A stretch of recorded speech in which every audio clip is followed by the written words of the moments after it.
Change language and threads. Hey guys, how are you? Leonardo Paiva, back with another video. And in this updated video, I show you how you can switch and change the system of the Threads app. Do you like videos like this?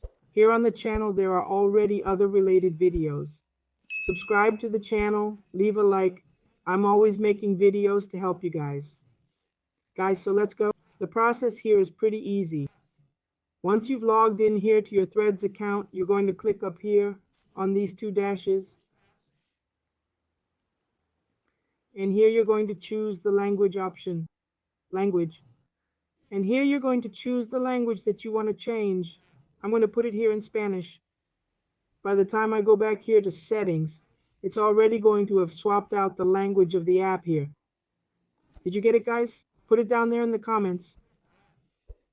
Subscribe to the channel for more tutorial videos. I'll leave it at that. A big hug. Stay with God. Thanks, guys.